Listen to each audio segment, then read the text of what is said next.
Gosh, it was just, that moment, I was so sad. And I was, still hopeful at that point. I had no idea of how long, and thinking that, something could possibly happen, just praying to God and just everything you could possibly imagine.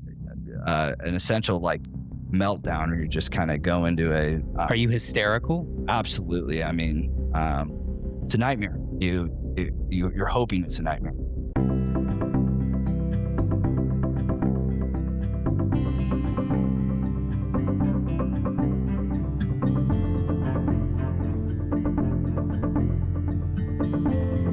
This is the Fit for Radio podcast. I'm your host, Drew Tiedemann, inside the Stafford Hills Club. And if you ever come and do my show, you'll see it is so pristine and clean in here. You got that saltwater pool. And actually, right when I walk down the hallway, you can see the steam coming up.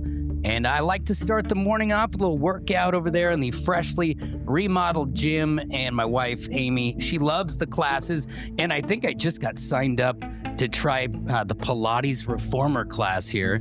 And I was notified that I might not survive that. So check it out, staffordhills.com. And if you tell them Drew sent you, we'll get you half off your initiation. And I was just here last night as well.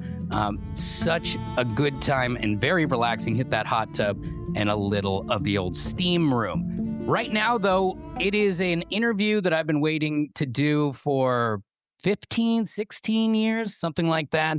And it is finally here, an interview with a guy I've known a long time, a man who has a story that most people can, I don't know if you can 100% relate to, because most of us don't go through it. But my guest today is Mike Hessemer. How's it going, bud? It's going well. How are you doing? I'm doing good. I'm so glad that you're here. Now, you and I actually go way back.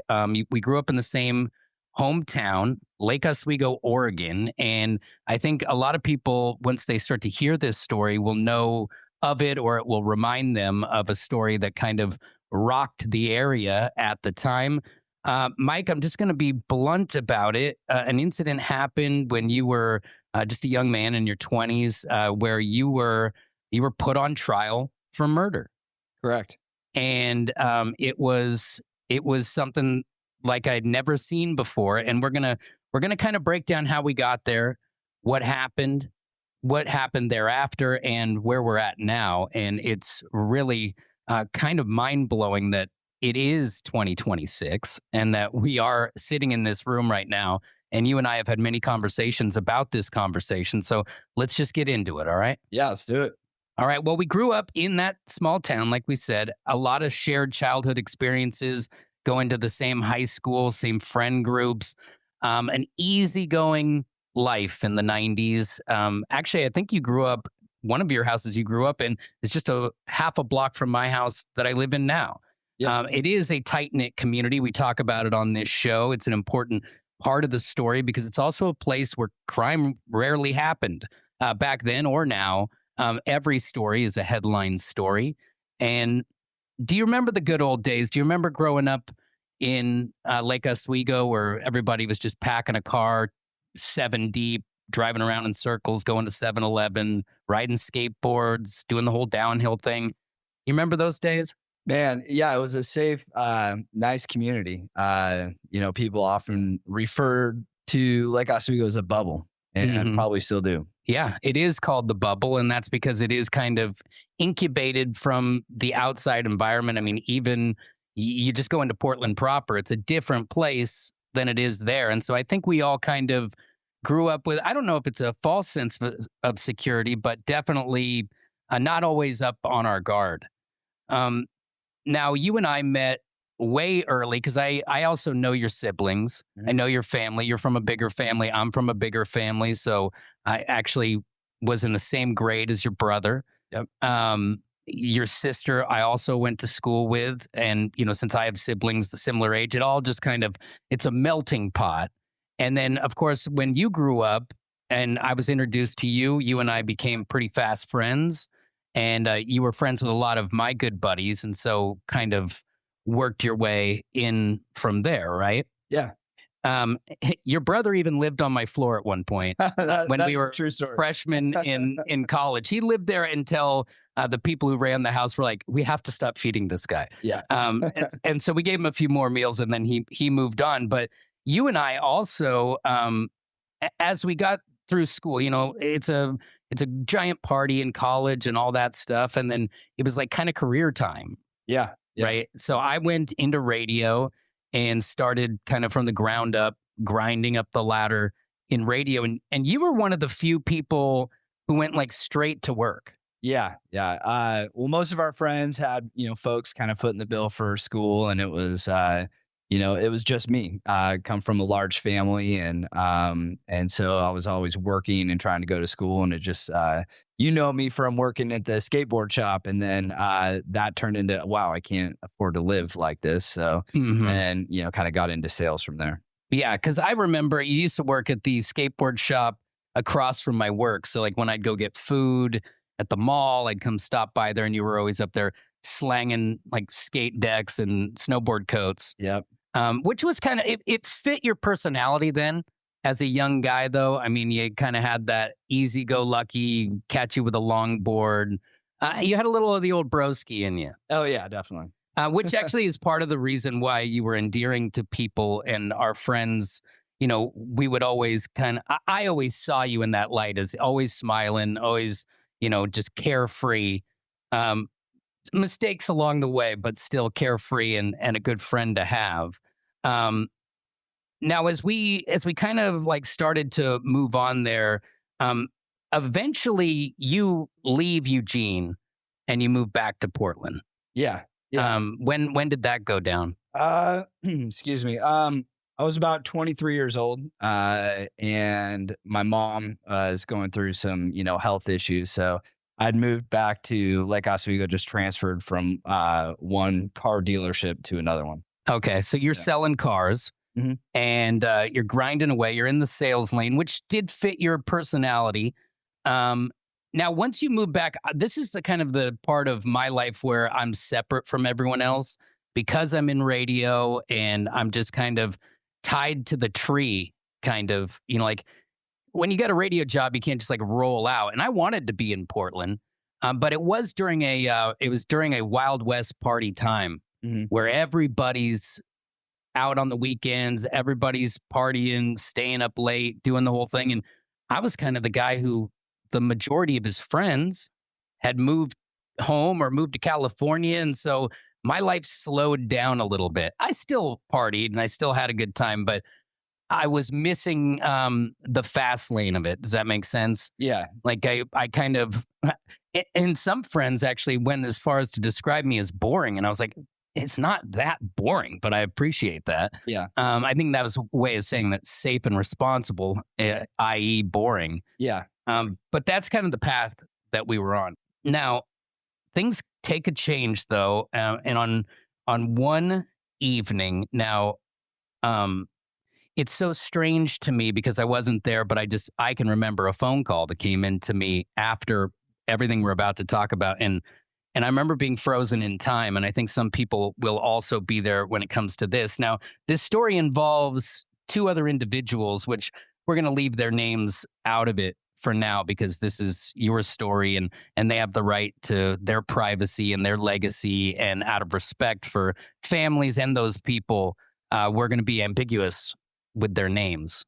Now, this is something that definitely split a city and a friend group and all that. And it's something that has been worked through over time, and you'll see why. Let's start at the beginning of the evening of when everything kind of went down. Yeah. What was the plan as you get into that evening, the day of the events? Gosh, it was the day before the Super Bowl. And I guess it was, 2008, right before a recession hit. And we were just kind of in party mode. And it was like, hey, we're have no real plans, and we're just kind of hanging out and kind of partying leading up to Super Bowl Sunday. And you guys, do you go out to the bar? Were you at a strip club? Where were you? Oh man, well, both. Yeah, so we were, kind of at our apartment and then at a bar and a strip club, which is very embarrassing to have to later admit, in a trial. Yeah, well, young men and ladies, when they're, in the party lane, you end up at these places. It's partially a novelty, but it doesn't when you're trying to build character in any situation, it's a bit of a tough pill to swallow. Oh, absolutely. I mean, so like even describing this, I'm just thinking in context of my 23-year-old self and just as we build this environment, having that in the forefront. This is Yeah, and I mean, just trying to be completely transparent with you, just because this is why it's important, is it gives you context of the evening. It's like you know those nights, and everybody who's ever partied knows this, is where a night starts to get on and it gets crazier and crazier and kind of takes turns and gets fuzzy at times. But then, the next morning you talk about like, I can't believe we were there or that we did that, even though it's not your daily character. You don't leave the car dealership to go sit at the rail, but in context of any party, Yeah. you could end up there. Exactly. And that's where you ended up. Now, you guys party, and then you decide that you're going to go after party. What's the plan? Yeah, at that point we were like, hey, let's go back to our apartment complex. We go over to my place and just kind of hang out and party a little bit longer and probably, eventually go to bed and then it's Super Bowl Sunday and then probably wake up with a headache and and do it all over again. So while you're over there, you guys at some point you decide that you're going to take a trip to. So you're at a big apartment complex that's well known in the town, sits way up at the top of the hill there on the backside near Portland. Yeah. Now you guys decide you're going to go to the hot tub. Yeah. So walk me through it. Well, I mean, it's hard to even walk you through all this because by this time we are just, Blotto. just completely obliterated. And, It would be a better idea to go to bed. Exactly. At this point, we're, browned or blacked out. And, the idea is let's go get in the hot tub. And it's just, and I feel like a hot tub is already a bit of a recipe for disaster because if you've had a couple drinks, you get in there, it's like a crock pot. It makes me dizzy and not feel good. Exactly. I mean, you later on find out the effects of hot tubs when you encounter a situation like this, hyperthermia, especially if you get in a hot tub that you don't know is like 108. Mm-hmm. So you guys get in the hot tub and it's you and two other of our friends. So they're not just like random people. They're friends. Everybody showed up together as buds. Yep.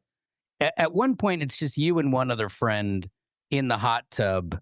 And from what I gather, and I don't want to put words in your mouth, so you say whatever, whenever, but you guys get in like a water chopping fight. Yeah. Like what you when you're in a pool and like your brother's smacking the water and it's shooting it up into your face. Is that what you're doing? Exactly. That's what appears to be going on, later on. Because there is a surveillance camera. Yeah, later on. So, at this point, I have just, my memory due to, just being, intoxicated or maybe even trauma at this point now as I'm, understanding more about PTSD. But it appeared just to be, just a like a water splashing, like you're in the water with your brothers and sisters splashing back and forth. Mm-hmm. And the reason why I do have some insight into that is I have seen this video, and we'll get to how that's even possible. But it's context that what starts off as quite innocent kind of back and forth eventually leads to. What would you describe it as, like when you see the video? Is it a wrestling match? Is it, what exactly is going on from what you're seeing? From my perspective, knowing, me and just the spirit of the night, it just turned into like a horseplay wrestling match. Mm-hmm. And those things can kind of escalate in a hot tub too, because it's not like so if I'm wrestling with you in the hallway, it's all very temperature controlled. Mhm. Where you're in a hot tub, I just feel like, and everybody's been using whatever they've been using to be up all night. They're all juiced already. Mhm.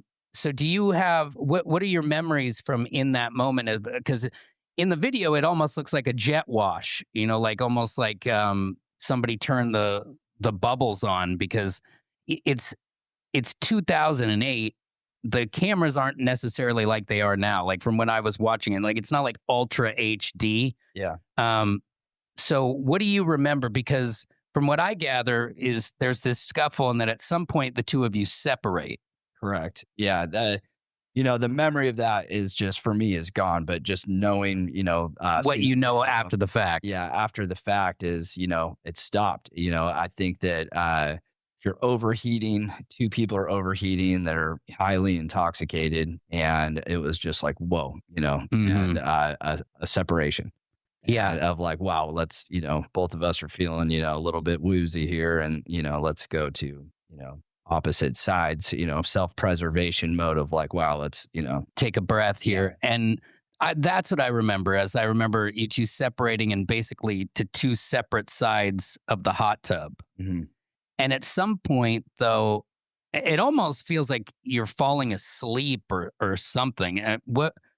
What do you, when you see the video, what do you see that next part as? Gosh, I see myself. I also see our friends on the couch at 5 a.m. where they're in that like Head nod. head nod mode where they're half awake, half asleep, falling asleep, getting ready to essentially pass out. And and that's what I see, and that's what I know. Yeah, And at some point, the other man in the tub goes under the water, yeah. right? So I'm guessing the both of you are feeling similar, exhausted, nodding off. And whereas you're still somewhat coherent, he goes down. Correct. And so as he goes down into the water, it seems to me that you're still oblivious to it at first. Like that when he goes under there. Yeah. At what point do you realize he's under the water, or do you, and what happens next? What happens next is I have no idea, perception of what's, ahead of me, and what's even happening. And, just see myself. There's even, bubbles, being blown, in the video if you watch. So, there's me nodding out, falling in there. And then in the video, it shows me pulling myself out and, just, kind of crawling, away, which showing that You're equally exhausted at this point. exactly. And just passing out. My next memory is like So you fall asleep there. yeah, Okay. on the concrete for like, it was, off camera, partially off of camera for it was almost like, I don't know, gosh, 10 minutes of laying there. Okay.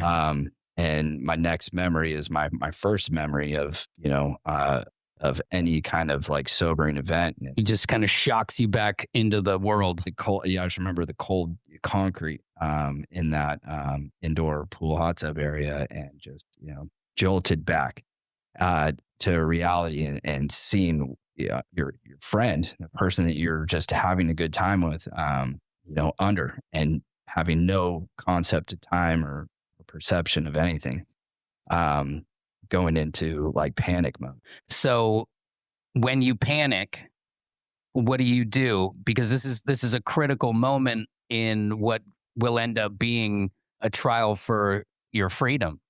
Yeah. What happened once you're here? Well, once I'm in that very moment, it's he's under, get to him, jump in out of the water, jump in, pull him out. No idea how long he'd been under, and then screaming for help, trying to pull him out.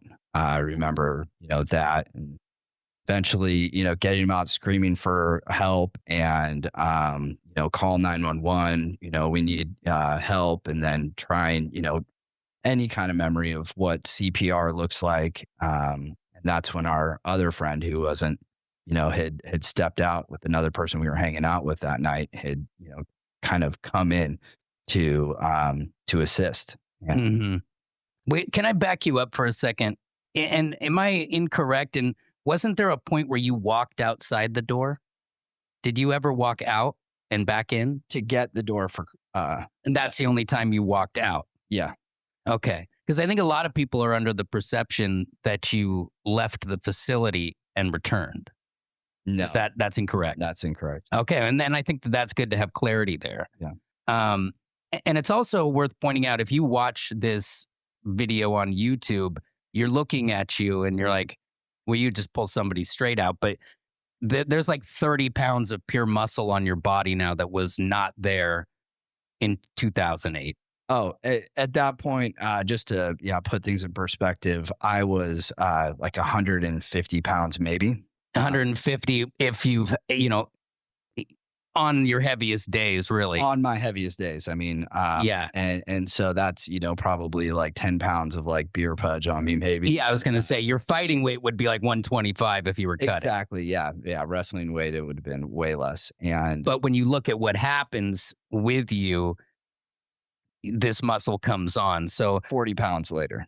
yeah, exactly. It's the Fit for Radio podcast, and it's brought to you by the Stafford Hills Club, ranked the #1 health and wellness facility in the Portland area. And when you get here, you can tell exactly why that is. They've got this quality saltwater pool surrounded by chairs and a little grilling spot outside ready for spring and summer. And you want to get in here, get yourself a family membership, an amazing kids club, and they actually cap those memberships so that you don't have to be searching for a chair all summer when you're out at the pool. You have room to enjoy your membership at Stafford Hills, where they have the premium indoor and outdoor tennis, the high-quality workout facility upstairs, great classes, and so much more. So where you just want to pump some iron, maybe you want to go read a book by the fire. It's all here at Stafford Hills. Check it out today, staffordhills.com.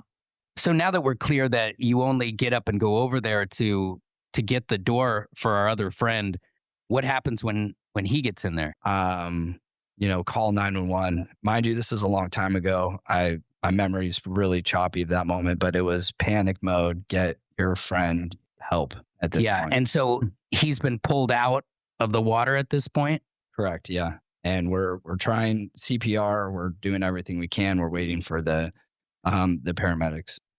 And so as you're trying and it's not successful, and at this point you're also a little hazy on how long it's been because you also passed out. No idea. So, I mean, it could be a long time. It could be a couple minutes. It could be anything. Yeah. You're hopeful it's a couple minutes, but yeah, it's the worst possible scenario, your worst nightmare, and first introduction of the frailty of our existence. Exactly. And, life is just about the thinnest of margins.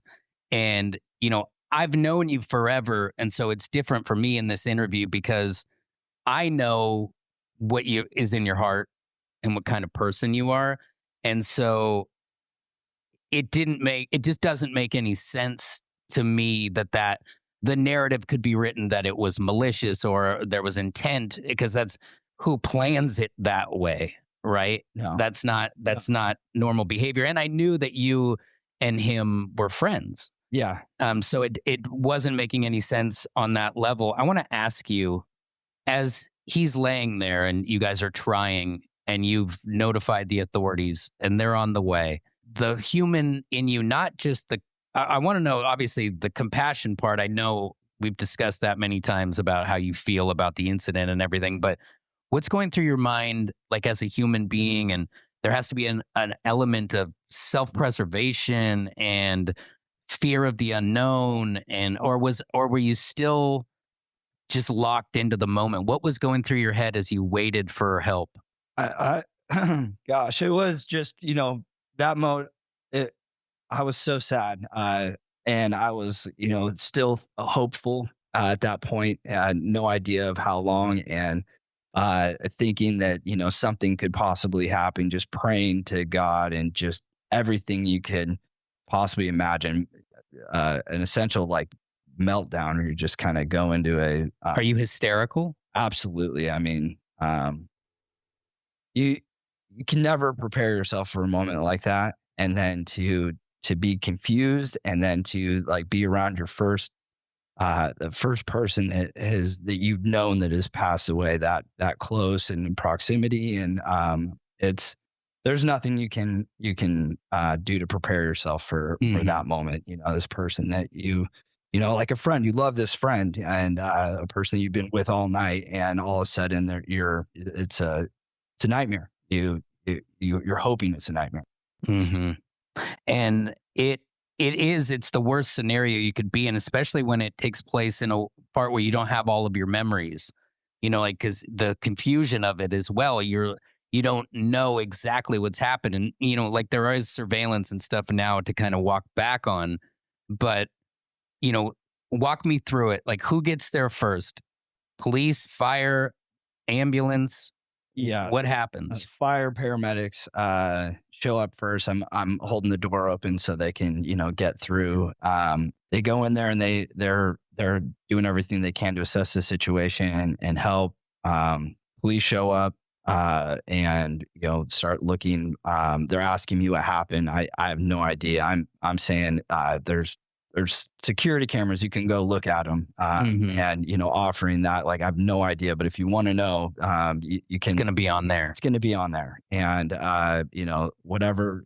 Trying to be helpful in any kind of way, but also just devastated, unable to truly communicate and like sit down and have a conversation. Exactly. Those moments where you sober up instantly, but you're still being affected by everything. And now is it turning to morning? Is it still dark? It's like 5 or 6. Probably. So the sun is coming up. It's starting to get light at this point. Yeah. And it's kind of like a dawn is breaking on a whole different chapter of a lot of our lives, yours in particular, obviously the other guys who were there, because it took one guy who was laying there. Like, how long did they work on him? You don't know? No concept. Did they take you guys away from him, or? Yeah, I think our friend was probably still there. But I had initially let him in, so they had us out in the lobby, I think, or okay. At least me. I'm not sure if he was out there also. And at some point they come to the realization that they're not going to be able to save him. Yeah. And did they relay that to you immediately? Yeah, I could hear them kind of coming down the hallway and saying it, and I was just, more mortified, hysterical at that point, and just crying and thinking about his family at that point, and just any person's, just the fallout of that, and the gravity of the situation was just, starting to sink in, but you can't prepare or brace yourself for that. And you didn't know this when you got up in the morning and you got ready and you got dressed, but you never get to go home after the incident. Well, actually, or do they? They watched the police initially watched the video, and were just, the impression was horrible accident, man. Like, go home. We'll ask you more questions later. And so they'd sent you home. They sent me to my apartment, that same apartment complex. So I went home and just, was upside down, just went right in my room. Couldn't call anybody, couldn't think, yeah. How long were you home before they came back? Probably like no real concept, maybe like an hour. Oh, so they don't leave for long.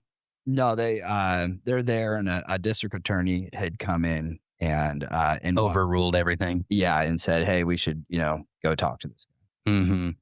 So they come to your apartment and they question you there? Yeah, they said, "Hey, we'd like to ask you some more questions, kind of the quintessential, we need you to, kind of come downtown and give us a statement." Yeah, correct.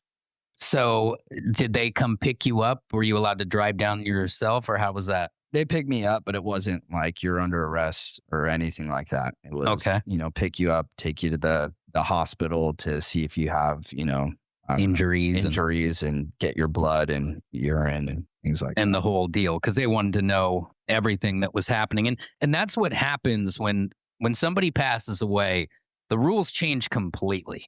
Like if the person survives, they can round the edges a little bit, but when somebody dies, I feel like it really turns things up a notch.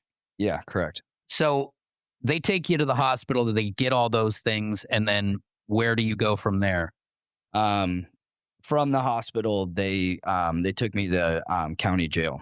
And that's where they book you, or they question you, or so like when did they tell you they're going to charge you with something?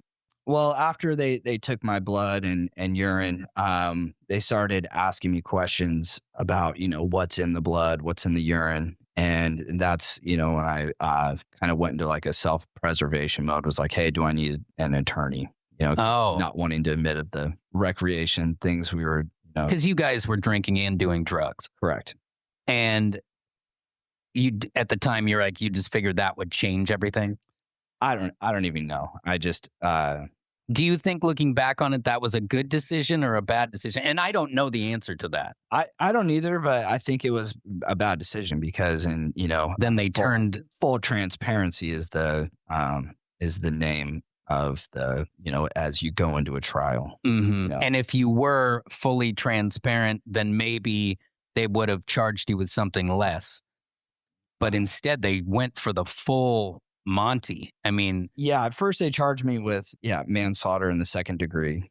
And then they have the ability to change that. They have the ability to go to a grand jury and present whatever evidence they feel they want to a grand jury. Even if they don't have a full discovery, they can present key things to kind of persuade a charge maybe up from the charge that they are really going for. And that's my opinion of what happened here. They take a swing for a home run and hope to get a ground rule double. The reason for a plea bargain, correct? Yeah, to get you to come off of it. Now, when you find out that they're going to charge you with murder, that had to have been a devastating blow. Oh man, I wasn't ready for it, and to just know the falseness of that accusation and the actual charge coming against you, and the gravity of, wow, not only is this not true, and a misrepresentation of what actually happened, but it's also the rest of my life on the line. And it also, going back to this town that you're from, it becomes the headline. First murder trial in 30 years or whatever it was in Lake Oswego. I mean, it was like this long gap before that came up. And then, it's in gossip circles. The guy who passed away, who was a friend of mine, he was also really good friends with my friends, and so this was so divisive, as in, we've lost a loved one. And so when that happened, it also caused all kinds of different rifts, because it was kind of like, who's taking whose side here? And what you come to find out is that when bad things happen and when a stigma gets put on somebody, like what happened to you, people turn their heads and bury them in the sand. Correct. Yeah, that you learn a lot about people when something like this happens. Because most people don't want to tarnish or touch tarnished goods. Exactly. And I also learned a lot about expectations in myself. Do I have an expectation for these people to try to preserve themselves, just doing what they have a natural instinct to do? So I could have like a stance of, like, oh, I can't believe that they didn't step up to the plate the way that I expect them to. But really, they're just doing the best they can. Mm-hmm. Yeah. And, and I have known you for a long time, and you and I have talked at great length, and you'll find out exactly how that comes about here. But I've always thought it was commendable that you've never blamed anybody else. You've never thrown hate or venom towards those who turn their heads on you. You always took responsibility for the moment, in the capacity that it should be, not in the capacity that they tried to paint you in. Correct. but I always thought that that had grace in it amongst the situation that you were put in, because you're in your early 20s. Your entire life is in front of you. And the next time I see you, I come to visit you in county jail, I believe it was. Do you remember that? The black and white stripes. Yeah. And it frightened me. I came in there and Horrifying. my first of quite a few times through a metal detector or whatever to come. Actually, I didn't metal detect there because you were behind plexiglass. Correct. Yeah. But I was there with a bunch of other people who I just didn't expect, you or me to be in there. No, it's a fish out of water, and and when you tell people where you're from in there, it's like a joke, and you have to be okay with the joke and not let them kind of walk on you. And you're in a completely different environment with people that you would never ever be around, by choice. Absolutely. Now, this is interesting, man. I don't think I've ever talked to you about this, but you're in there and you're trying to like reach out or whatever and get a hold of somebody, at least a comrade or a friend or a support group or something, right? Because you're all alone. Yeah. And at some point you called me, and I can remember, this is many years ago, but I can remember the collect call thing that pops up on the phone and basically gives you the option to accept something from a call from a prisoner. Yeah. And I didn't have a long list of people who that might be. Yeah. And so I accept the call.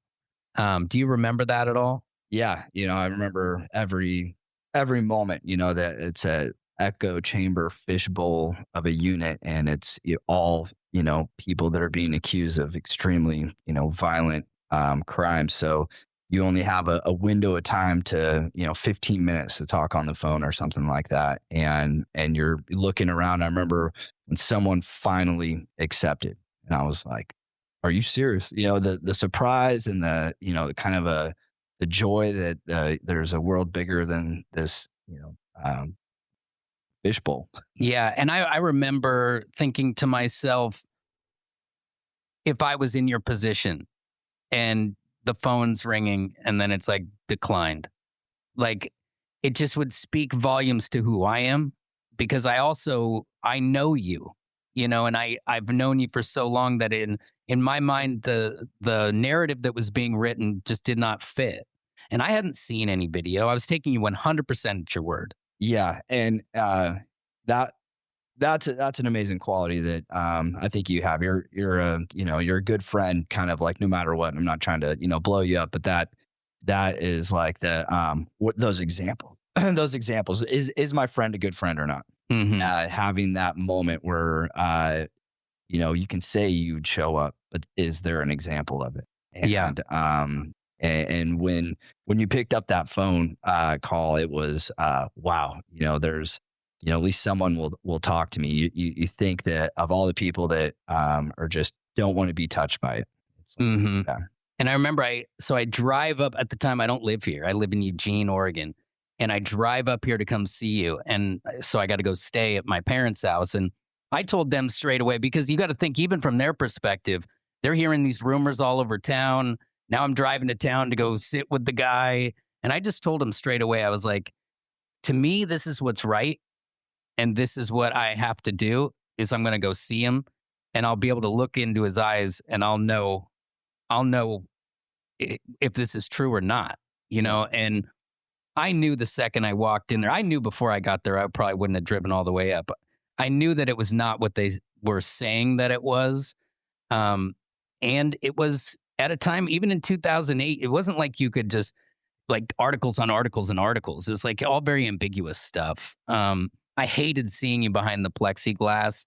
You were still, you weren't, because I saw you later on, because what they do in these situations is they sit and they milk you out there for a while to try and get that plea or to try and get it. And and you're in that fishbowl. It's probably hard to stay steadfast. You have a new person generally, almost, at least once a week in there with you, a 2-person thing. And it's a waiting game. Yeah. They want to ride you out for a year or 2 years while you wait for trial and see if it kind of essentially breaks you until you get to that. And I don't think it takes that long to prepare for a trial. Maybe Yeah. So from the day that you were arrested to the time that you actually got a chance to defend yourself in court, how much time had passed? Over a year. Over a year. Over a year of sitting in they're pretty bad conditions in that county jail. I mean, you have this like 2-person shower area with a tray slot, and that's where you get your food. So no one can be showering when you get your food. It's just, it's pretty bad. Yeah. Yeah. And you actually faced conditions in a couple of different facilities, but how would you rank that amongst different places? Is that as bad as prison? Is it worse? Worse. It's worse. Well, no, I mean, it's probably safer than prison. You're not like as much danger physically. You could be, but you're not. People still have the opportunity to get out there. Yeah, less weapons, less time. With dangerous people. But yeah, yeah, but still a very sketchy environment. And for a guy who's, this is like snowboard skate, Mike. Like this is like this. Your eyes at first must have just been like almost like silver dollars. Oh, horrified. I mean, and then to know that, okay, like what are the statistics of someone like winning a trial, like coming to terms with like, hey, I could do, a long time in there. And then how am I going to survive? You're a guy and you're like, all of us guys think of that scenario. Are you going to survive this situation, or could you survive in this situation? Mm-hmm. And I, I was a, smaller, average guy going, oh, wow. And I'm in danger. Not am I in danger, but I'm in danger. Like, am I going to be able to protect myself? And how am I going to do that?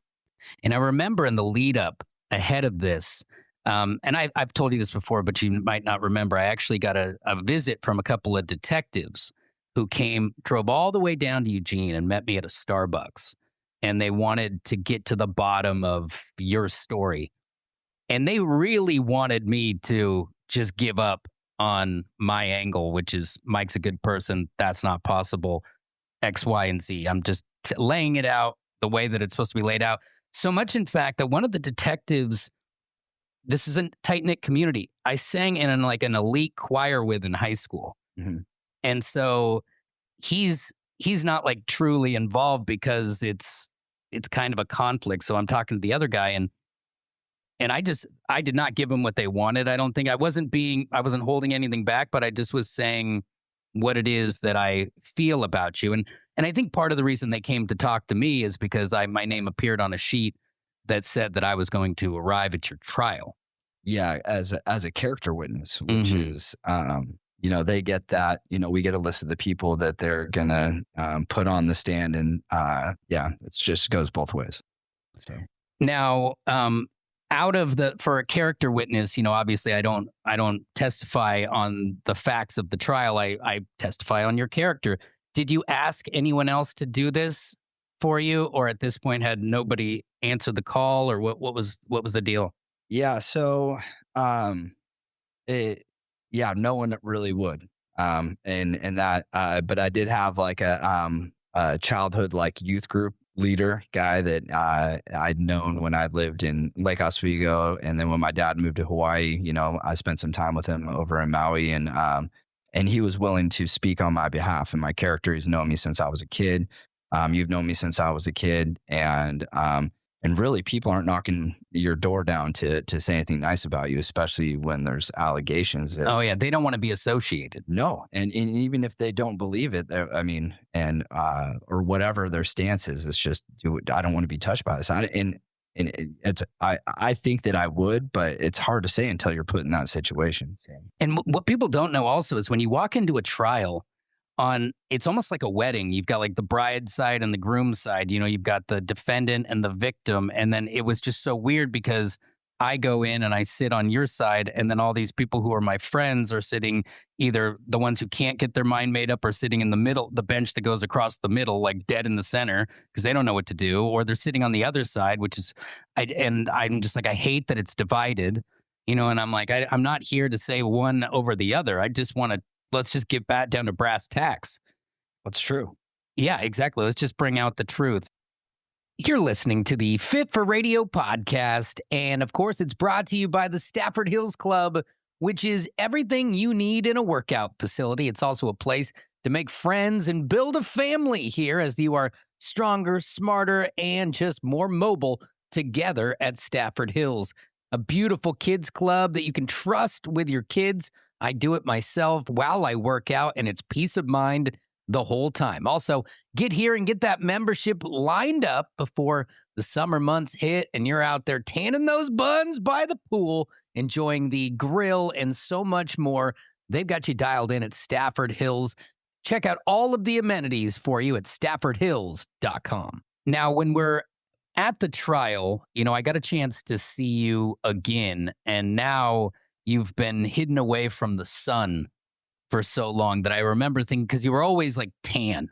Like you always had like at least like kind of an olive complexion. Yeah. But I remember thinking, God, not necessarily sick, but that sickly kind of look. And then I'm trying to think did I see you in the hallway ahead of time? Because I thought I saw you, because they let you put your nice clothes on, but I could have sworn I saw you in the prison outfit ahead of time, but it's been so long. I don't know if I dreamed that part. No, they get you Into like a back room, right? Yeah. So they wake you up, around 4 a.m, and then they like bring you into this like cold tank, and you're wearing these like, striped kind of canvas stuff, and they get you changed, and then they bring you over in shackles, and then they let you get changed, and then you put your shackles back on, and then go to the holding tank, and then you go to your trial, which they had like a taser on me. Oh, so it could zap you. Yeah, there's some officer my whole trial with like a thing on his. You're wearing a taser the whole time? It was there was one that was around my waist, and then there was one on like my ankle. And wow, no running. I asked for the ankle one. And it was really odd the way the trial set up. You think that we're talking about the families on opposite sides, but you have the district attorney and us sitting at the same table. So I'm like rubbing elbows with the guy that's trying to put me away forever. And then I have a taser on my foot, and like an officer, like winking at me, or, kind of like making jokes about, the thing goes off for 8 seconds. And he goes, "You don't want to ride the bull," Oh my God. And you're like, how am I here? Yeah. And you never get used to it, I'm guessing, like the shackles and all that. Did it ever get to where that wasn't a big deal? Because the first time they put those on you, you're probably like, oh my God. Yeah. The shackles, the ankle ones are the ones that get to me. They do. And then when you actually get transported to prison, they put what's called a black box on you. So it's like a shackle on a shackle that like connects your like feet to your hands. So, and then you ride for like 3 hours on it. Is that ceremonious? Like why then are you at more risk than any other time? It's transporting any, they just prisoner. Take it all the way. They take it serious. Yeah. So during this trial, I'm only there for one day, so like the day that I'm invited to testify is also a day, and I don't know how many times they showed it, but it's the day they showed the hot tub camera. Mm-hmm. And so that was the first time that I had actually seen the footage. And it was interesting to me. I was glad because I saw the footage, and then it was my turn to go up so that I could at least be like, okay, well, that backs up what he said to me, and it matches that. And you never said that you never denied that, you have a part in the situation. Oh yeah. I knew that. Yeah. I was where I shouldn't be doing what I shouldn't be doing, led to the death of a man. And yeah, my friend, if we weren't doing what we were doing, my friend would still, he'd still be here. And, and kind of the letter of the law at the lower crime kind of reads like that, whereas in the murder thing, I could not and would not say no to coming there to fight against that. No intent, I've never had intent to hurt somebody. So. Yeah. And so when I get there, I see your grandparents and, I see your family and stuff, and I'm motivated. I would say that. It was a different situation for me because that's the first and only time that I've testified at something like that. But I knew how important it was. And when I got my chance to go up there to defend you, I guess I was under the impression that I would be able to speak. And the district attorney was trying desperately to not let me finish my sentences or get to, as soon as it would turn positive about you, he would just like smack, like try an objection. Yeah. And so at a point during this, I decided that if I come off of this thing and I don't get the words out, why did I even come up here? Mm-hmm. And so I just kind of turned and kind of ignored a few of those objections and just kind of kept talking. And I remember him being agitated that I had spoken up for you out of turn. But it's one of those things where he's not going to hold me in contempt for telling the jury that you're a good person and that you're a compassionate guy, and I'm at least I didn't think so. You probably could have. And that's what, it meant so much to me. And maybe my ignorance helped you there, because I was not. I mean, and if they were gonna charge me for saying that you're a good person, then light me up, dude. Yeah. Go right ahead. And they did not. He was agitated, but I came off the stand. I had accomplished my goal, and that was just to reiterate. I was hoping that they would see a good person on the stand who is just telling you about another good person who had a bad thing happen to them, and a bad thing that happened for everyone involved. Nobody comes out clean in the scenario, and that's not lost on me or you. Afterwards, though, your grandparents came up to me, and I think it was your grandpa. He's like, nobody has been able to get a word in with that guy in there until you did, and he gave me a big old hug, and it just meant the world. It was like, I'll drive up here every day. You're probably the first man that's hugged that guy's hugged in like 50 years. It was pretty nice, and those. It's those types of things that I remember that more than I remember a lot of things, because that day was wild for me, and that's just one day in this experience that you're going through. I would say that's maybe the day that you took the stand was maybe one of the most important days of like the future of my life, and where I'm sitting right now. Because if you get convicted of murder, you could spend the rest of your life there. Yeah, the opinion of three or your jury of 12 people, my whole life it was sitting right there, and then knowing this district attorney is just so good. I mean, his job is to crush, to get conviction, no matter what. And so I remember you asking yourself questions and answering them up there. I don't remember exactly what you said, but like, I love the transcript. Yeah, I would love it. I have it. It's huge, but that's amazing someday. But I think I'm dressing my daughters this morning. I'm thinking, about to come in here. I'm thinking about that moment. That moment doesn't happen. Maybe my daughters don't happen. And, and that's just that's the world to me. I think about that moment probably like once a week. I've told people that story, a lot of times, but that was probably in my trial, when people were like, wow, maybe this guy didn't, brutally do something intentionally, but it was just, reckless behavior that led up to a horrific accident. That's what I felt was like the kind of like a pivotal point. Yeah.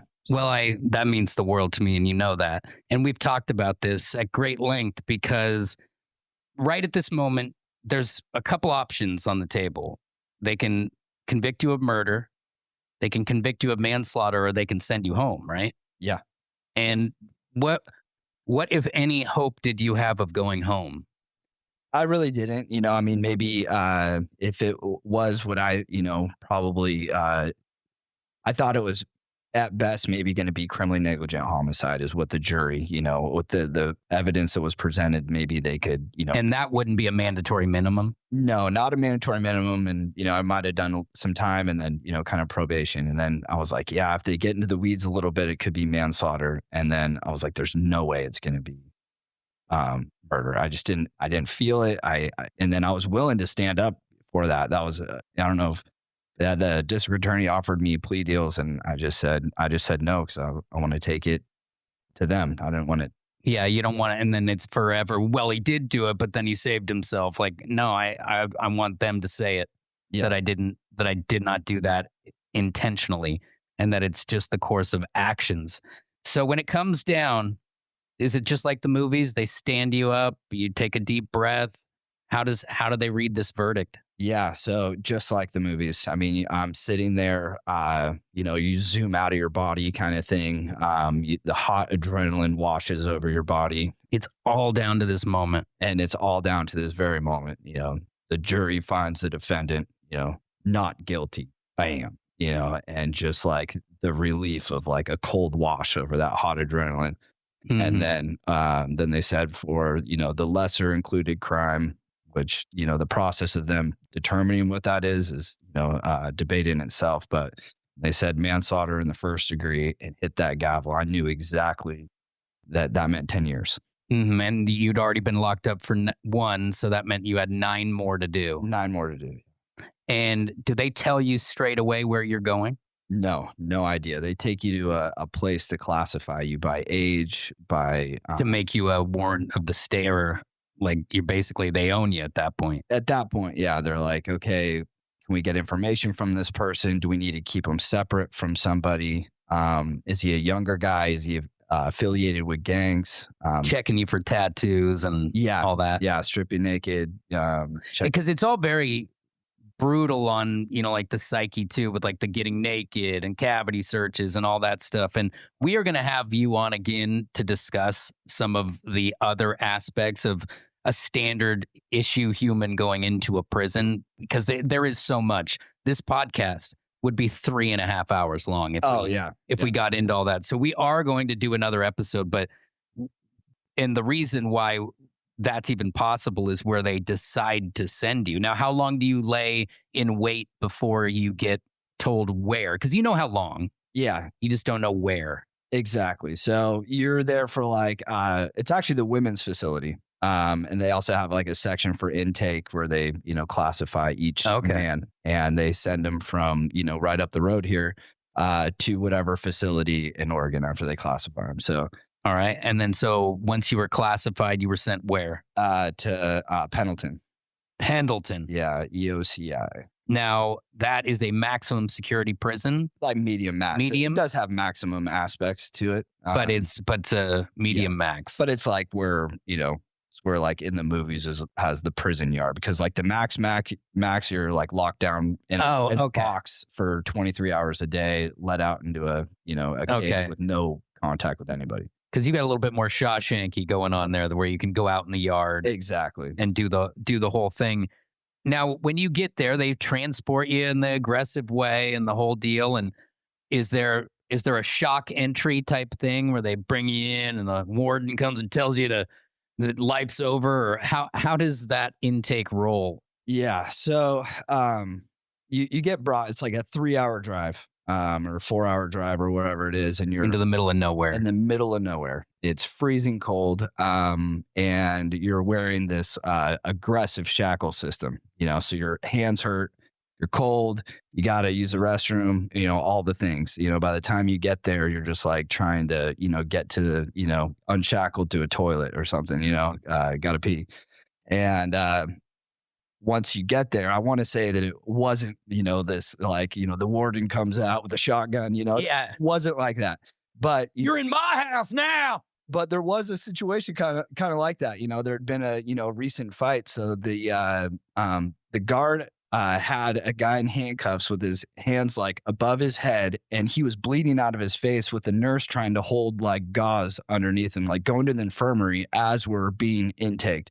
With like, oh my gosh, you're like, where am I? Oh yeah, I was like, okay, it is what a little bit at least what they say it might be. And you're still a pretty little guy here. You, when you're in county, you're not. Do you have access to weights? No, but I mean, I got into a regiment, because I'm like, man, I'm gonna have to be able to maybe defend myself. So you start doing push-ups and stuff in a cell, or what were you doing? Like Navy SEAL burpees and push-ups and just anything that it could keep me busy. I was reading. I had amazing support system of people sending me books, but yeah. I know for a fact, just because I am this type of a creature, that I would live on the ground doing push-ups. I'd be like hanging from the bottom of my bunk, trying to strengthen my arms, like anything to try and not be so little. Because at the same time, I haven't really started my fitness journey. You and I are both little guys. Yeah. I mean, I'm still a pretty little guy in general. We didn't get any taller, but just didn't have the strength. Yeah, I did not have the strength and like knew that I might need it. So I was like, okay, I am in self-preservation mode,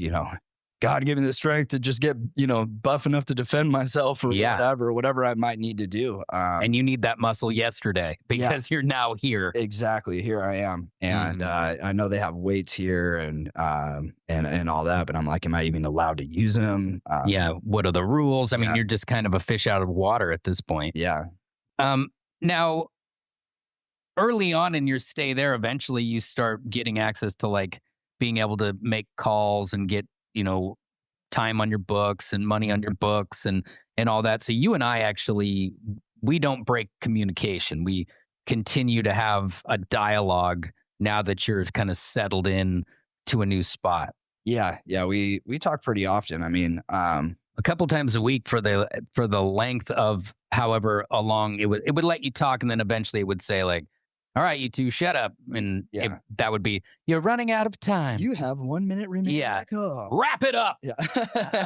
Pretty much. So when you were on the phone, is that like the movies? Are you like out in a hallway on a phone or where? Oh, yeah. No, like people are like, get off the phone. Exactly. Exactly. You got some dude tapping his foot, looking at you all crazy, and you're like, dude, look at that guy. He's been on twice, Yeah, exactly. And I remember those calls, and it was a strange time for everyone involved because what I would do is you would call, and so I would take the call and I would go out on my back porch, and Amy, my wife, would be there, and my roommate at the time. And they just knew I was just going to go out and I was going to talk to you till the lady on the phone told me 1 more minute, and that would be that. And that was just kind of part of life and part of a routine. And there were a few times where I couldn't answer, but most of the time I was able to, we had a deal with, if you call me at this time, then I can answer your calls. Yeah. No, that was, I think that was key to the psychological survival. It keeps you grounded in your reality too. Like that you and I can still, I could also update you on people and things, and you'd be like, well, what's so-and-so doing? And I'm like, oh, blah, blah, blah, blah, blah, blah. And so you're not disconnected. And part of that, why I think that helps, is it kept 1 foot in reality that, outside of these walls and outside of a bunch of tear gas and threats is a home. And is like there's an ecosystem for me out of here. I just have to get through this.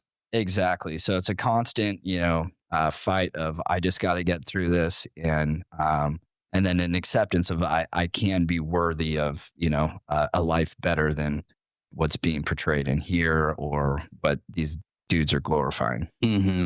And you were there because you get this 10-year thing. Like when I get the phone call about the incident, I still live in my apartment over by the karaoke bar where we all used to hang out. Like it's that long ago. I remember standing in the room taking the call, just dumbfounded, like staring at my broken AC unit in the wall, just like, and then you fast forward my entire time I owned my house in Eugene, and then even like moving to Portland, like it's like a whole process right in that time. And it was so long, but I also want to say that it was mutually beneficial for me as well as for you, because I know I was a lifeline, but also during that time I've hinted at it, and we'll do a show on it, but I was sick for 3 years. I call it, I joke around and I call it the 1,000 days of sadness.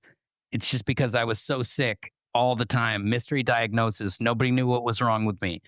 And you would listen to me talk about what I'm going through, and it was ambiguous because I didn't necessarily know, but you would hear me out and I would hear you out about what you were going through. It's like nobody else wanted to hear our whining or our issues, but we could kind of push that back and forth.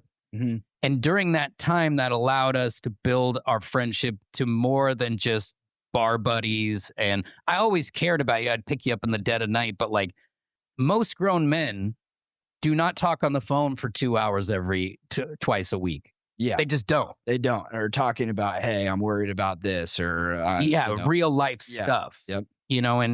And I didn't know, I didn't know what my future looked like, because I was dating Amy, but I was sick for 3 years. I was damaged goods. You didn't know what your future looked like. You're all alone in a cold bunk. It's like we needed each other. Yeah. And so I don't want it to seem like I just helped you, because you helped me too. Yeah, well, that's great to hear, and the solidification of a friendship through like a symbiotic thing is good to hear because I feel a lot of times like, hey man, I was taking a lot. I don't feel that you feel that I owe you anything, but I know that it's just good to hear that that hey man, we're helping each other out, sharpening each other. 100%. And honestly, your gripes held more water than mine because my tummy hurts. I get sick and dizzy. And yours were, a guy beat the blood and crap out of somebody in the mess hall, and then they shot us with tear gas, and I'm kind of burning up in the eyes right now. That's a tougher day than what I'm going through. And so I think a lot of times you would put me into perspective to where, I am going through the toughest time of my life physically, but I'm also not going through what you're going through. Yeah. So it gave me some perspective. You spend a lot of time there in Pendleton. Did you ever make a blanket? Never made a blanket. Are they making blankets there? No, but the Nez Perce, the Native Americans, The tribe, yeah. the tribe, a bunch of dudes are in there that are like OG Nez Perce, and their grandmas made some of the original designs. They have their own opinion about Pendleton blankets, but of course. But they're really cool to the Native community out there. They have sweats, and they have they allow them a lot of religious grace out there. Nice. Yeah. Now, I want to get into, because it kind of transitions. And like I said, we will do a show all about stories of being in an intense prison and some of the things that you went through. But what I do want to get into is the transition from there to the minimum security unit. It's the Fit for Radio podcast, and it's brought to you by the Stafford Hills Club. If you haven't been here, you got to check it out. StaffordHills.com. They've got everything you need, whether you're lifting weights, you're into the cardio, or you'd like a guided class. They've got everything there. Also, the saltwater pool, people doing laps with the steam coming off it at dawn. It's so nice. Or if you just want to swim on your own time, they've got you covered. And kick back and relax as we're about to see sunshine every day here soon. So Stafford Hills is your spot to get ready for that beach bod, StaffordHills.com. Because a lot of people don't know that when you go from the semi-max, to me in my mind, it's maximum security, but not like, a Russian prison, but a pretty intense prison. Yeah. To minimum security prison, which is almost like a giant farmhouse with a locked door that smells gross. And, I did visit there. But I always thought it was crazy when you discussed going from point A to point B.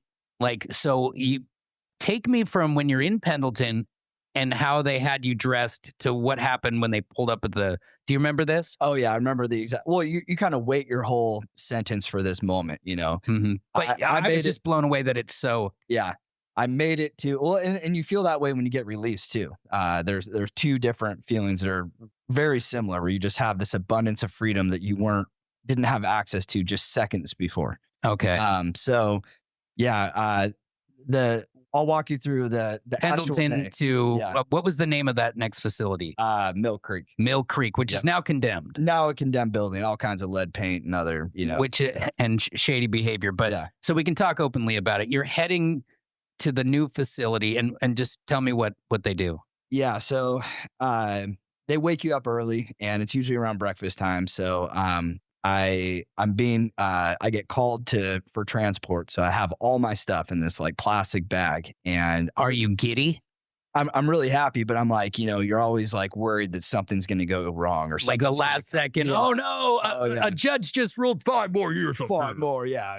That's that you're being blamed for. That that your cellmate did. Because you never know when you're going to catch a charge in there. You have to be careful so you can go home. Yeah, so it's just a timing game, trying to stay away from certain scenarios, dodging trouble, essentially. And there's plenty of idiots to get into trouble. So it's So you've got your gear. Got my gear. I'm walking across a yard. Then I see a bunch of officers running up to these like metal stairs to this unit. Guy getting beat up, and there's blood literally dripping down from the grates on like 3 stories up onto the pavement that I have to walk over with my plastic bag with my stuff. Oh my God. And Get me out of here. I'm trying to get past the cops. Otherwise, I'm going to have to, it's going to affect my ability to get through the check gate because they got to deal with cleaning up this guy and getting this other guy to the hole. So I was like, get past these guys so I can get to a minimum facility. So I finally get in, do the whole black box thing, right? They pack you up. It's like you're Hannibal Lecter. Yep, the whole deal. And I get transported, 3 hours to Salem. And then I know where I'm going. I know the freedoms or the rumors of the freedoms that are at this facility because it's essentially just a work camp, And if you're willing to work, you're going to breathe fresh air. Exactly. Cheap labor for the city and state and all. Beyond cheap. We'll get into that another time. Yeah. So, but I'm excited. I'm like, wow, I just walked across a pool of blood. And I'm going to go to a place where everyone's afraid to, get in trouble and sent back here and all that. So, I finally get there and they take off my shackles and I'm standing in like a parking lot and I realize there's no fences. And you have no shackles. And I'm looking around going, wow, like I just had people like, with loaded guns and guard towers. And 5 seconds ago, really, in the grand scheme of life. Yeah, there was a guy in the shotgun in the van, that would have shot me. All the way up to here. All the way up to the parking lot. Now it's fine. Yeah, now it's fine. Just send you back to so black and white. It's like, oh, boom, and now it's changed. And I remember because you called me once you got to Mill Creek. And now it's cool also because now you can hear my radio show there. If you're in a work truck or whatever, like all those things are possible. I can come visit you. Yep. Which I think having the ability, and I could have come up there too. And I do apologize that I never came up to Pendleton, but it's like risk your life across the straits of Eastern Oregon. Yeah. But, in a perfect world, I would have been there. But I made it a point to make it up to you when you got there so that I could come visit and sit in the same room with you. And it gets to the point where actually, and my oldest daughter, I tell her this sometime. I'm like, you've been to a prison, right? Oh yeah. Because remember, we brought her in, and I thought that was so funny, and the officers there all listened to your show. So like I got a little bit of leniency there. It helps you out a little. Yeah, a little bit of cred, and but not with the other inmates like that. Those guys like them. Exactly. But because when my baby came in there, they they're just making sure there's no like cocaine in her diaper and all this stuff. Yeah. Down my grandma, I know, and I couldn't wear jeans in there, so I'd have to go like switch into slacks because you guys wore jeans, and like there were these weird rules where I had to change so I'd be out in the car putting on like an outfit that I hadn't worn in 5 years, and just look like a schlub when I walk in there, and go back out and be such a diva that I'd change back and then drive away. Yeah. But while you're there, you become like the head of their work crew. Like you become like Mr. Reliable. Yeah, well, I mean, I don't have tattoos on my face. I don't have any tattoos. I don't have anything against them. I just don't have any, and kind of made a point not to. Yeah, well, I don't have them either. It's kind of rare not to. Mm-hmm. So like where you have a tattoo makes you different. Now you're different because you don't have them. Yeah. So, but to each their own. I think they look great on some people. Oh, my wife has, tons of tattoos. Yeah. I love tattoos. Family members. I chose not to. I'm going to get that giant hawk for you on your back. You exactly. Let me know. Yeah. Lower back. Yeah. So you kind of gain cred by, you're well spoken, you're articulate. You don't talk like you're deep-rooted gangster or anything like that. Yeah. So that probably helped. No meth background. That's, was a big thing. Your jaw still sits standard. Yeah, hope so.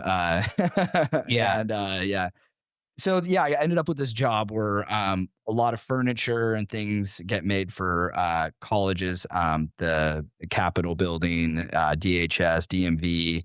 Inmates will make this furniture and then inmates will end up delivering it across the state, guys with like 4 years or less that don't have any, less risk of running. Exactly. Less risk of running. No, sex crimes or anything. Yeah. You can't be out amongst the wolves. Exactly. Because you're going into schools, which is insane. That is nuts. No offense to you, but your rest of your team, what are we doing? The whole time I'm like looking at the officer. We shouldn't. Yeah, we shouldn't even like be here, especially with this guy. And I built the desk outside and then they'll bring it in. Right. And I'm just like, this is insane to me. But I was very grateful because I got out. But as soon as I got back on this like box truck after, installing cabinets or whatever it was, stripped naked and then sent to my bunk.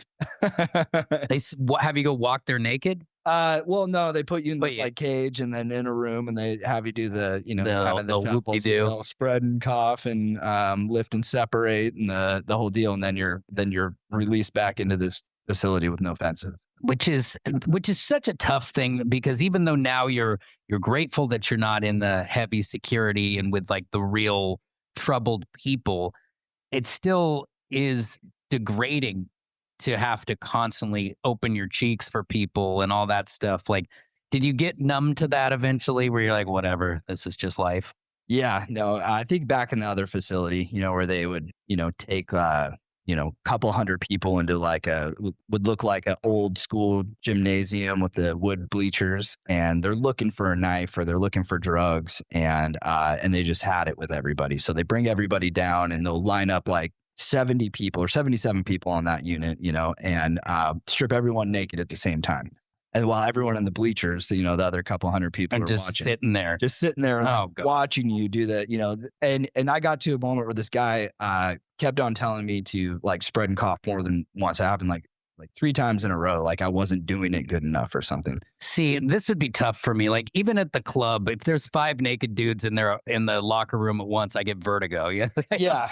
I don't need to necessarily be there for all that. Yeah. And he's expecting an enthusiastic cough so he can, look at me in a very, vulnerable position. And I start laughing. And he didn't like that. I thought it was funny, and I was just like, this. But it's awkward, and so I'm laughing. Yeah, exactly. Right? Like, it's nervous, like, and then once I knew it like upset him, I start, kind of laughing harder. And it just turned into this big thing where, he's like, put me in handcuffs and have me sit in the corner for a while. But until, I'm like, you have like 100 people to strip search. You're going to take 5 minutes on each person. Come on, man. Yeah. Like, let's move along already. You're killing me. But you have those moments where you're, you feel like that they're trying to get you in a psychological game, and you're like, you're not getting me anymore. You're trying to demoralize me, and I have decided I'm going home at some point. Yeah. And I think, I also want to point out something, while you're in these facilities, you make a concerted effort to work on nutrition, work on your body. You teach yourself how to play the guitar. You lean deeply into your faith. And you use these things as distractions. And I remember I was like, oh, he's learning how to play the guitar. I hope he can do that. And you did it. Like, it was very impressive. The fact that you were proactive along the way, that you were kind of like re-educating yourself in what you needed to do and what you had access to. And I remember when I finally saw you, when I actually came to the facility, I was like, oh my God, he's huge. Like, he's a monster. And I hadn't even started my like serious push-up regimen yet. So I was like, oh my God, I got some work to do over here. Cause you were like, my size were smaller when you went in there. And then I see you and you're just like fully yoked.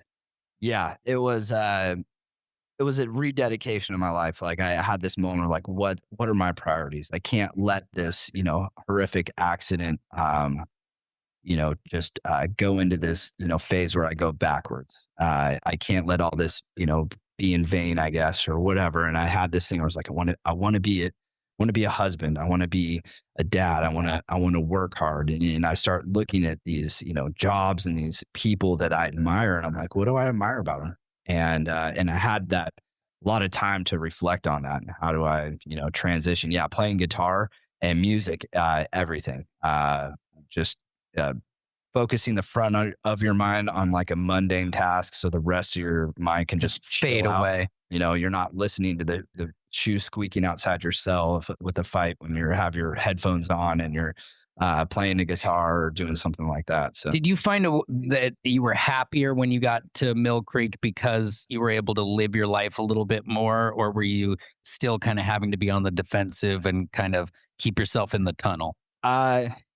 Both, actually. Yeah, there's some times where you're like, man, I'm on this crew and these guys are smuggling this stuff. I can't say nothing. And, or And they're going to get me written up. exactly. Or these officers have like a vendetta against, these guys that I know that I work with, and I'm going to get caught up in this. So you have this anxiety that you're going to get sent back to the place you were just at. They could take it all away.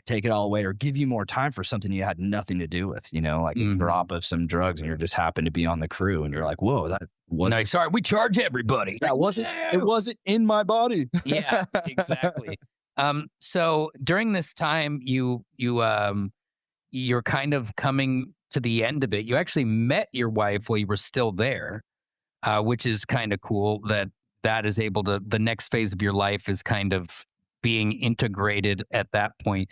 Can you tell me what it was like when you are going home, like the final day when it's time for you to actually leave? Yeah. Let me just touch real quick on the importance of my wife in this whole situation. So we met in a crazy way.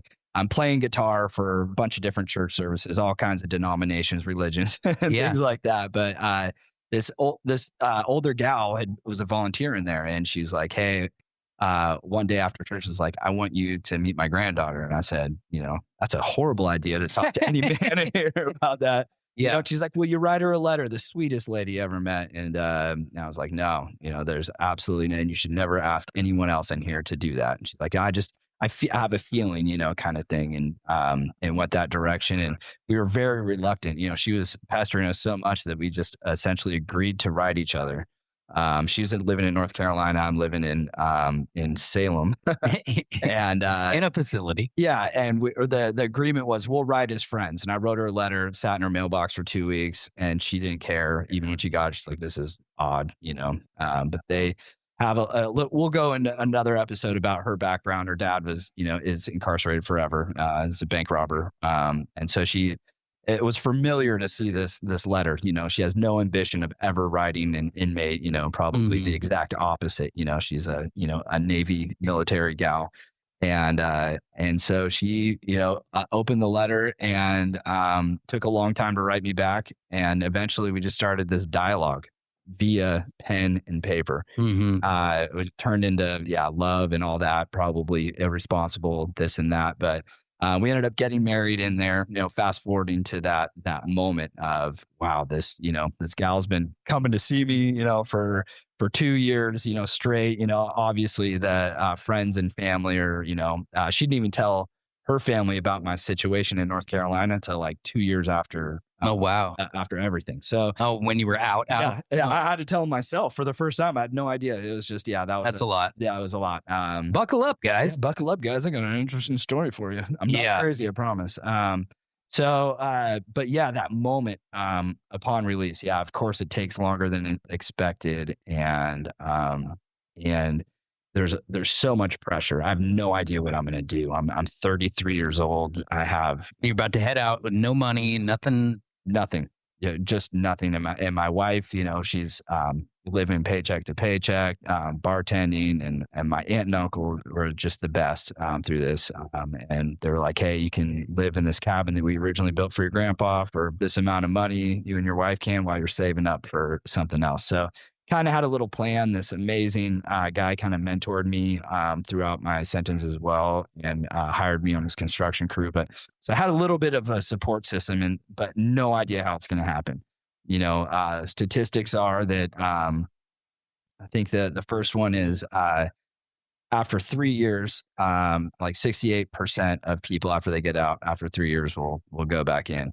Then it goes up to like 78 or something after 6 years. And then it's in the 80-something% after 9 years. And they pound this in your head. Yeah. But you going into this, and you don't need me to tell you this, but you weren't a criminal though. Yeah. So like you weren't from this. This is an isolated incident that you had. But I guess part of it is a lot of people become a criminal in 10 years of marinating in criminal milk. Yeah, no, You're right. Like you're affected by it. I knew wasn't living that life or whatever at all, but I knew the system was set up to as a resistance no matter Hmm. what. So I was like, I'm going into a situation of disadvantage no matter what. Well, and the cool thing is you get out of there and, do you remember, does somebody pick you up? They drop you off or how does that go? Yeah, my wife picks me up, and it was just like that surreal moment. Like, wow, we're really here. We're driving away. We're driving away. You feel like Bonnie and Clyde, like, yeah, hurry up before they pull us over, Yeah, I know, you're kind of looking over your shoulder over and over. Yeah. And as you're walking out the door, you're like waiting for that moment. One more thing. Yeah, exactly. Oh, I forgot. Oh, wait, here's a little bit of small print here. Come on back. Yeah. Now the cool thing is you get going in construction. You actually I've been so proud of you. You have really done well with that and you've built yourself up into bigger roles and not just like a grunt. And, which I'm glad because you did you made pennies for all of the work that you did while you were at Mill Creek. They're robbing you blind, but you're also doing hard labor. You're putting your body through it, and you're a strong guy, but labor's labor. So I'm glad to see that you're not just dragging sandbags at this point, because we do need you standing upright. Yeah, at some point. I do have a work truck in the parking lot full of tools, but I'm using them less and more of my brain, and yeah, my job now is a huge blessing, and yeah, it's hard work. I'm not living extravagant life, but I was just so grateful that I have one. You build airplane hangars. Yeah, the outfit that I work for primarily builds like aviation, business aviation hangars. And that's so cool, man. And we talked at such great length about what you were going to do when you got out of there and what the plan would look like. And you've done such a good job of all of it, of, not just the skills that you gained and the muscle and finding, your wife and, you have two beautiful daughters and it's such a great thing. You sent me this message and, just to circle back on our friendship a little bit, like it's not lost on me how special it is, because of the bond that we have. And it took a tragic event for it to go full circle. But you sent me a message on my birthday a couple of years ago. And it's actually, I'd say it's probably top 3 most important messages I've ever gotten in my life. And I'm just going to read it to you. Normally I get a little choked up in doing so, but I think I can hold it together. It says, "Happy birthday, brother. You're the only person I know that I can text this early because it was 5 a.m. Thank you for being born. You're a genuine friend that has never turned his back on a buddy. I often think of it if he didn't stand up for me in court and how that could have left me in prison for the rest of my life. I look at Luella and know that she is here because one friend out of many decided to crawl into the trench and pull his brother out with zero profit for himself. It's the hero gene, and it's a gift most don't have. Thank you. Have a great day knowing that you're an inspiration, not just in your healthy physical habits, but mainly for your loyalty and your friendship." I can't tell you, Mike, how much that means to me. Like, I'm a triple girl dad. I love my girls. I would go to war for them, and I know you would for yours as well. And I see your girls, and I see how happy they make you. And this is just a result of refusing to give up. And tragic things happened, and a lot of people were affected, and we would all take it all back if we could. But I'm proud of you for not giving up. I'm proud of you for building that family and now raising those girls in a loving situation. I see how you deal with them and how it's always them first. And, I don't think that it's fair for one moment to define a person. I think that you get dealt a hand and it's how you deal with it. And you, my friend, have come out on the other side of it in an incredible way. And you should be extremely proud of yourself for that. I wanted to give you kind of give you the floor for a second as we kind of wrap this up, because there's a lot of things to it. And, the podcast is only so long. And I know that we could have spent an hour on each section of this today. After what you've been through, first of all, I would say, what would you say to other young adults who are out living their life, flying by the seat of their pants, not a care in the world, you can't touch me type of a mentality? What would you say to them? Gosh, yeah, I think about, both of my daughters, Will and Evelyn, and the same advice I would give to any young person. And I have, spoke to numerous young people, but yeah, for me is the frailty of life. When you're a young man or a young woman, you just think that there's this, invincibility, and that your actions may not have the consequences that they actually could. And just an awareness, like a spatial awareness. My whole life is pretty much dedicated to accident prevention now, within my industry. And Your job is to keep people safe. yeah, a safety manager. So like right now, there's 100 people working on our sites, right around there, and have to document and create programs and habits within those people to keep them safe. But yeah, back to the young people or anybody that was, young athletes, young, anyone in that young stage where they're transitioning, or in high school, out of college. It's, there's not very much profit in that, staying out a little extra, kids can't even experiment with drugs anymore. They couldn't before, but especially now. Now it's troubling. It's troubling. It's dangerous. And just keeping up with friends. That moment where you're hanging out with friends and you're just trying to kind of outdo each other. It's just it's a facade, and just being careful, being mindful, thinking about how just 3 seconds can change the whole trajectory of your life, or just putting yourself in a situation where you're not aware of what's going on around you. There could be just massive consequences to that. So I would just continue to encourage young people to call each other out. If you see something, call a friend out and say, hey, don't get in the car and drive right now, or hold each other accountable. Yeah, and accountability, and just trust within friends to hold each other accountable. Not that somebody should have held me accountable, but and this whole situation could look different because you can't play the what ifs games. But for young people to be mindful that things can happen, things will happen, mm-hmm. And if you're not careful and don't look out for each other. Yeah, and Warren Buffett once said, nothing good ever happens after midnight. And look back on your life. Like, yeah, there's some fun moments, but really at midnight, most people are done making memories. It's just, that's when the debauchery begins. That's when people are like, let's go here and let's go here. And it just cascades, because a lot of times you go to the bar, the late night bar, and you're like, okay, well, I only have a couple drinks here. But you had a couple drinks at the last place, and then you pre-funked a couple drinks at that spot, and it really starts to snowball effect and affect your thinking long term. Like when this incident went down, I think most of people in our friend group, it was a shock to understand that, we are not invincible, and life is just the thinnest line that could be snapped at any point. And I just encourage people, and younger people now, they're not partying as hard, but the drugs are more dangerous.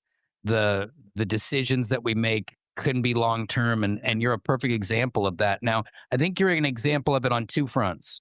I think you're an example of it as in anything can happen to anyone who gets themselves in a situation. Like, you can't control everything that happens to you, but you can control the environment that you put yourself in that raises or lowers the chance of those things happening to you. Yeah. Does that make sense? Absolutely. You can put yourself in scenarios. I mean, just having the little sayings, nothing good happens after midnight, or early to sleep, early to rise will make you healthy, wealthy, wise. And having these little sayings, little mantras that we hear from a parent or somebody, they probably don't remember even telling us, but it sticks with us, and we'll hold on to it. And well, there's also a lesson on the back end too, because, don't put yourself in situations that can get you into the muck.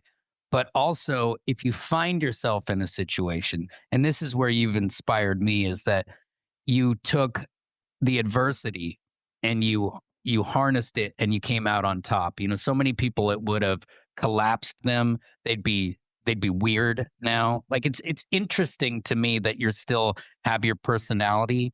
Like, you and I went to an Oregon Duck game not too long ago, which I appreciate you taking me to that. Oh, that was pretty cool. Yeah. It was. Thank cool. you, Brittany, for your service. Yeah, thank you, Brittany.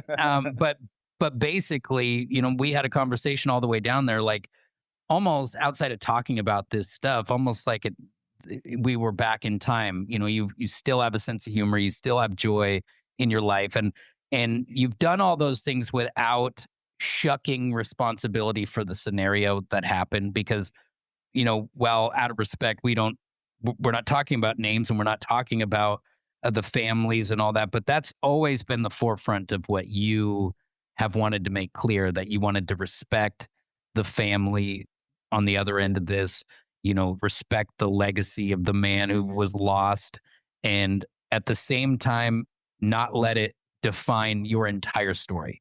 Exactly. Everybody has a story, and you always have a choice of how you respond. It's not just about what happens to you, it's how you respond to what happens to you. Exactly. And it's not about what happens to you, and kind of looking outward. Yeah, it's me cannot be happening. And you never did that, and I think that's commendable. So obviously, you and I, the last thing I wanted to say too is you and I always discussed, like, we didn't know this was going to be a capacity of something that we would be able to do, because I hadn't launched this podcast. I was doing my radio show, and we had talked about us speaking to youth groups and us speaking to high schools and all that, and like building out a whole assembly, kind of like a Scared Straight type of a thing. Like, don't get yourself into the muck and this won't happen to you. And we were really doing the legs of that while you were still in jail. So it's like you were never me, and you were like, how can I use this to keep them from getting in here? And, when you got out, you realize, I have to make money, I have to work. And you and I are having a bunch of kids and grinding to pay bills, and haven't had that chance to go and tell that story.